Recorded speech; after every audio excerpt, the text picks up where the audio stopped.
What's up? What's up? What's up? This is Righteous One, coming to you on this lovely, cold Saturday afternoon. Going to talk about a few things that's coming up.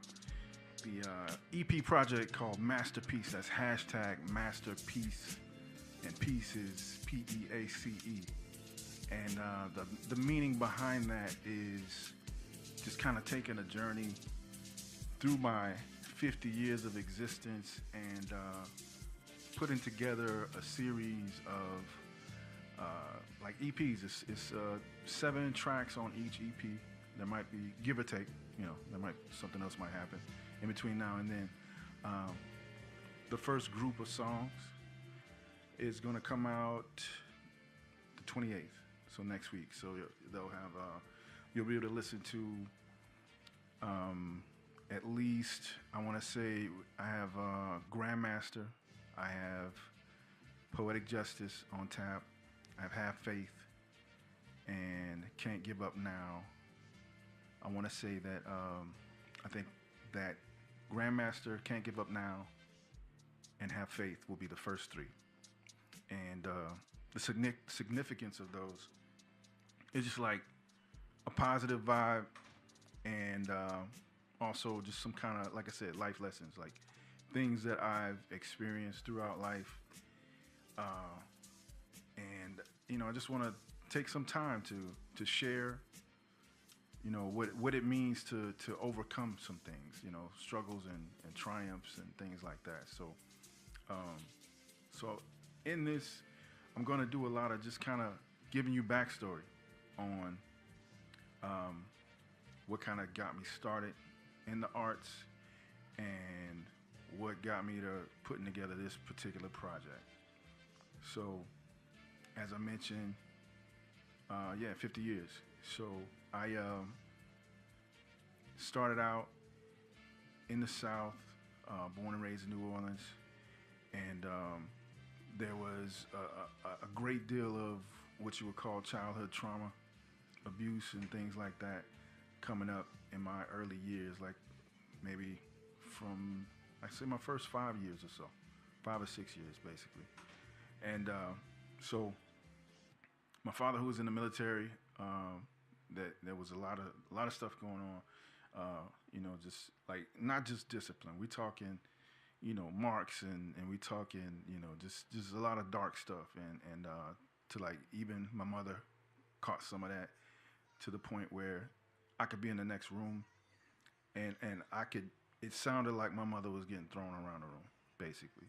And so you go from that type of thing, my mother finally getting the courage to get us out of that situation.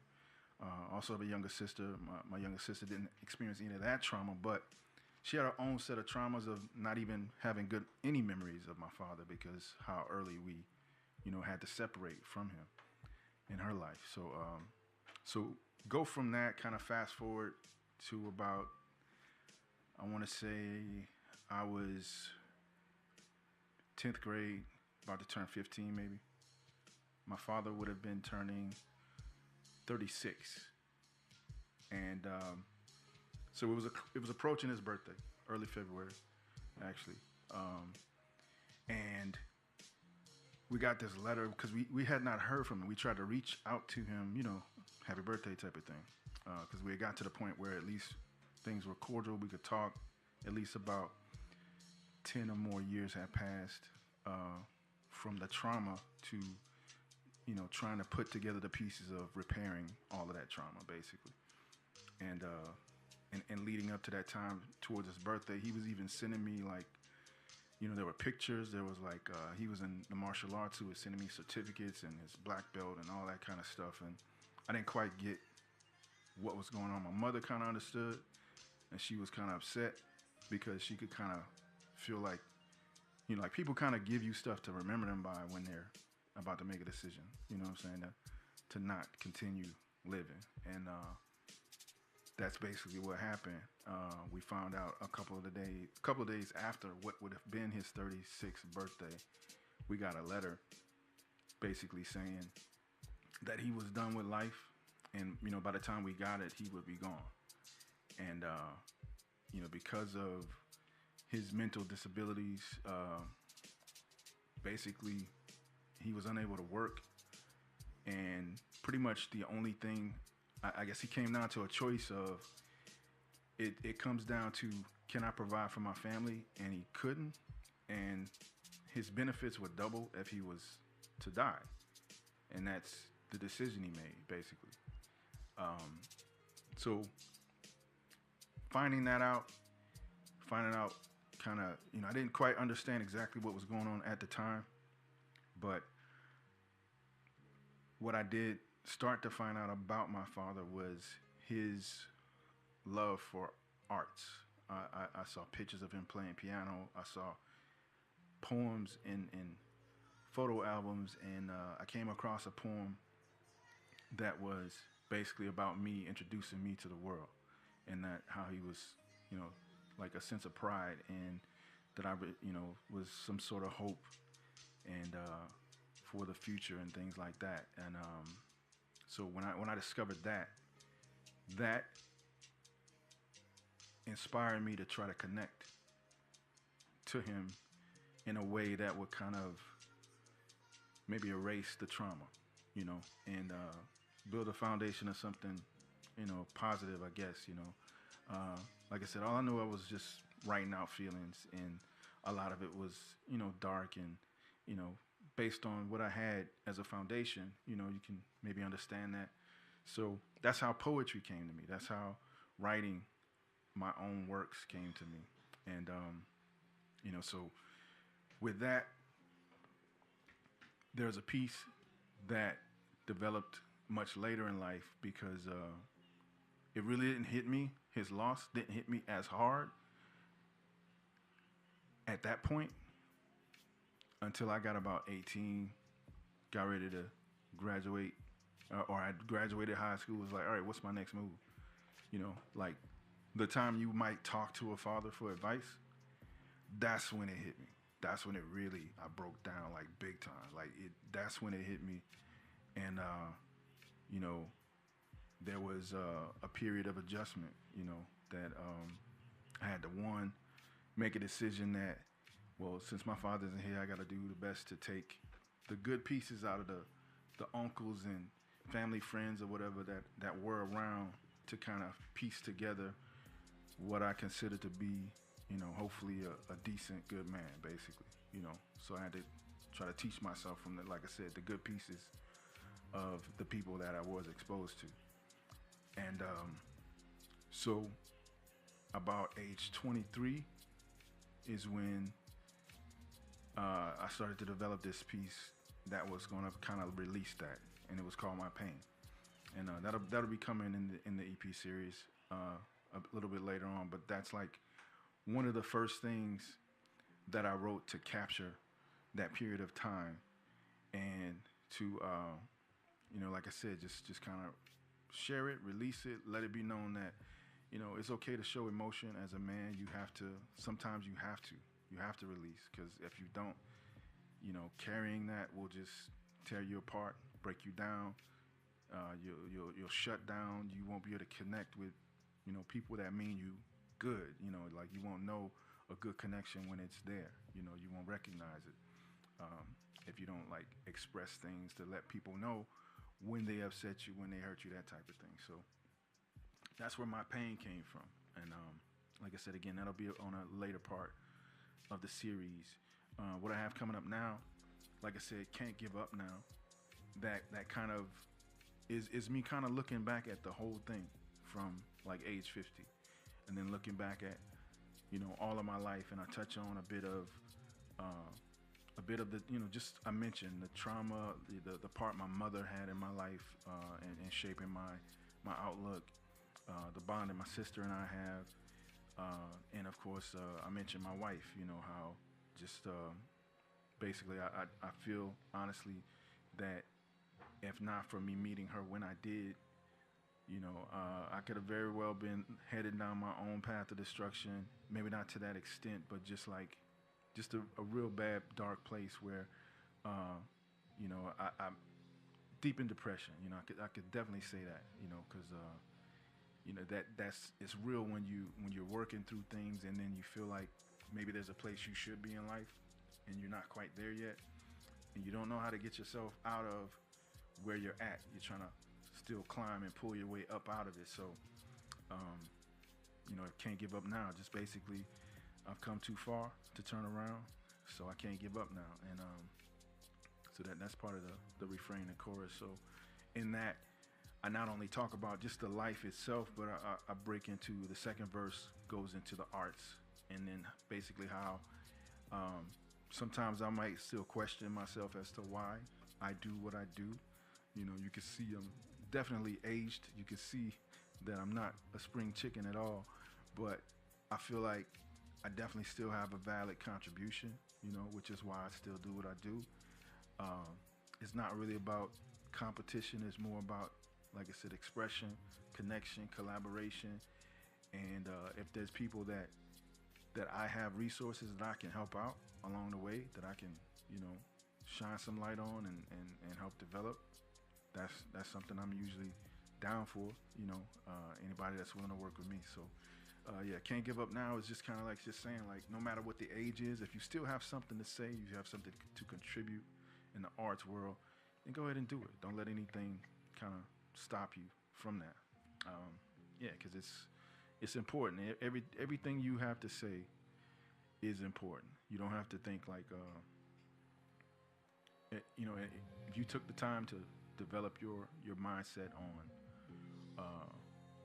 what, you know, you take time to develop a thought, it's worth expressing, you know, and just put forth that effort, basically. Other parts, the other ones I have, I want to say is Grandmaster. Let's talk about Grandmaster. So Grandmaster is just really, it's kind of like, it's not even really a song. It's more like a long verse. Kind of like, I just kind of wrote it as a freestyle and then kind of later jotted down what I needed to say to kind of piece everything together. And that's really just kind of like, you know, lyrical gymnastics, just kind of flexing and spinning around and all that kind of stuff verbally, basically, just to express that, yeah, Grandmaster. So I put in some work, I put in some time to develop a skill, and I want to share that, and that's pretty much what that's about. It's like not much too deep on that particular one, but I like how it came together in the recording process. So I felt it deserved to be in this first group, and so now that brings us to Have Faith. Have Faith. It's I would say it's probably the most elaborate song of this group. It's a full 3-verse type of song, and I have like a bridge and everything. Like, you know, I did a little bit more, you know, into that. So Have Faith, I talk about kind of like some of, you know, a recurring theme, you know, just some things that happen in life, and I talk about a bit of what's going on in the world and how, you know, some of the injustices that are faced by, you know, certain communities and certain groups of people, and whether it's African American, whether it's women, whether it's children, and you know, just like there's a slant, there's a slanted playing field, and there's a reason why things like DEI exist, you know, that people like to talk about. But, you know, if you break it down, it's diversity, equity, and inclusion. So if you have a problem with any of that, it's kind of like, you know, there's like, I don't know, it can be abused like anything. Anything can be abused or misused, you know, the term and the sentiment behind the term. But Have Faith is really just kind of like saying, you know, you have to believe in something. You have to make a choice to believe in something bigger than yourself. In many cases, just to get enough effort out of you, out of your own existence to sometimes just to wake up and you know punch that clock, just to wake up and open up shop to whether you running your own business or whatever it is, you know, just to wake up and see after that kid, see after that parent, uh, just to wake up to see after yourself, you know, making commitments to yourself, showing up for yourself. So having faith, have faith is simply that, just reminding people that we we need to believe in something, and there's a purpose. You know, if you've existed for a number of years, and you can look at instances where like something bad should have happened or something worse could have happened, and you kind of survived and made it around that, made it through that thing. You know, uh, having faith is an important part of your existence. It should be, you know. And I can't tell you who to believe in or anything like that, because no one knows exactly what the true and you know, when we get into things of God and spiritual and everything, that no one knows for sure until we get there. You know, what's there for us, what's there waiting for us. So, but yeah, you gotta have faith in something bigger than yourself. You know, whether that's a group of people or whatever it is. You know, you gotta have faith in something. So yeah, like I said, have faith. Um, Poetic Justice is another one that's on upcoming. Like I said, I have my pain, a lot of other stuff that's coming up in the future as far as those tracks go for the hashtag Masterpiece project. Beyond Masterpiece, just last year I did some work executive producing on a project, a live performance set of shows, uh, open mic series slash kind of did a little bit of tiny desk type stuff for about, I think I want to say we did like 8 to 10 shows, Rhythm and Words. And so we're going to be doing some more of those Rhythm and Words shows. And we're going to partner with uh, the folks that make sense. We're going to partner with some of the same folks. We did some stuff at the 14th Street Artists Community Gallery. We did some stuff at the Picasso's Ice Cream and Waffles shop over in Florissant, I believe.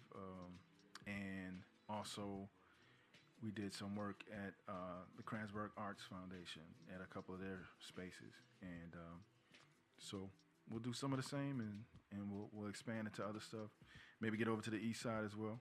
But yeah, Rhythm and Words, Elevated Vibes, Poetic Soundscapes, and Ear Candy Originals. Those were the three shows that we did. So we'll have some more coming up on that. And beyond that,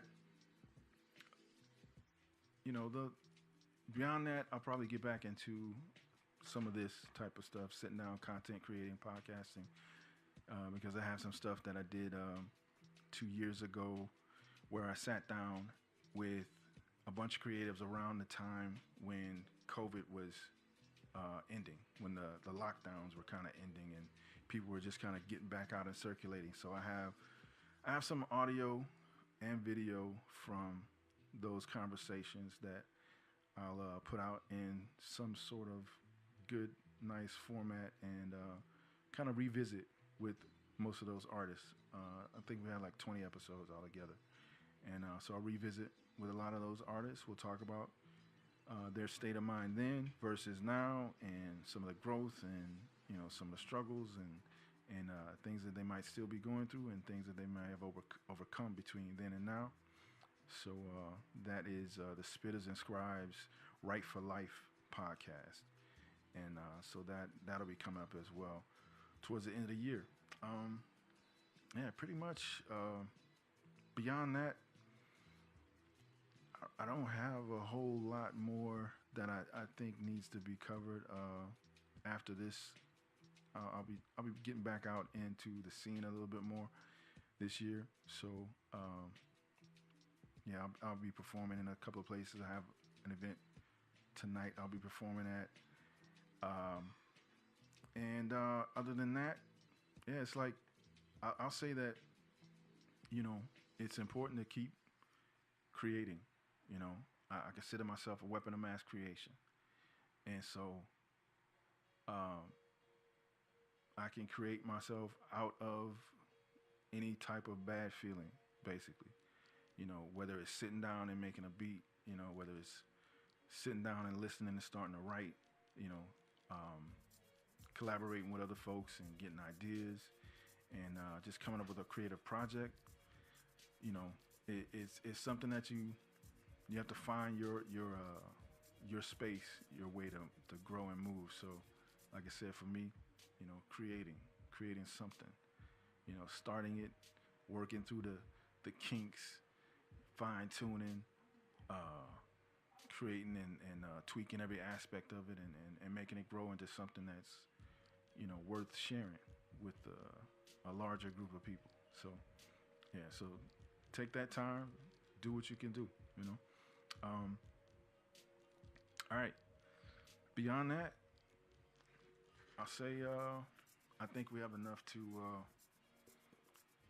tie a bow around this episode, if you will, and I'll be back with some more stuff as I start making live appearances, and I'll maybe do some recordings for like performance recordings and stuff like that. But for now, like I said, Rychuss One, the masterpiece, Master. It's hashtag masterpiece, Masterpeace, masterpiece. Um, Basically, it's like a soul symphony in 3 parts. So that's upcoming. And the first group of songs will be out February 28th on all platforms. And you'll see me releasing different performance recordings of that and the upcoming pieces. There's also I'm gonna do like a beat tape, just because I said I was gonna do it like 2 years ago, so it needs to happen. So yeah, I'm gonna do the beat tape, and then I'm looking to collaborate and create beats for other artists. I'm also working with Doo-Wop out of Cincinnati. That's an artist I work with on making a lot of her beats. She's a spoken word artist as well as a singer-songwriter, and I'm currently managing an artist, X Blue Range. She's a spoken word artist, also dabbles in the singing and songwriting and author, and actually both kind of similar in their vibe, and as far as the genres that they operate in, but each very unique in what they present in their perspective. I'm also I'll be collaborating with a few artists that are part of. Shout out to the team, Denisha Young and Lauda Poet, who worked with me on the Rhythm and Words project. We'll be syncing up again at some point in the spring to release some stuff. Beyond that, shout out to Herb Arts. Herb Arts, I've been working with them in different aspects, and looking forward to getting back involved with them. Shout out to MK, Sadiq, and Rich, Just Rich, and the Therapeutics. Shout out to the open mics in the city. Word Up, that's been one of the longest running consistent right now. Poetic Justice. Shout out to some of the mics that aren't still doing, but they may come back. Hustle and Flow. I know there's some I'm forgetting. Mic Check Mondays with Bell Darris. So yeah, just be on the lookout for a lot of good things to happen within St. Louis. There's a lot of creative artists. There's a lot of money being pumped back into the arts. Different organizations are understanding the value of reaching people that kind of need inspiration, basically. So they're kind of putting more money into that. So look out for those opportunities. If you're an artist and you're looking for ways to fund your projects, be on the lookout for the grants. Join the Spitters and Scribes Writers Group on Facebook, or the Rhythm and Words STL group as well. And one of the things I always do is share any kind of opportunities that are out there, especially for grants and legitimate contests. And if someone has something up and coming, we're sharing that as well. So, like I said, we're just looking to keep on growing, keep on bringing quality entertainment or quality expression, and hopefully you're entertained by it. And yeah, peace and blessings, Righteous One.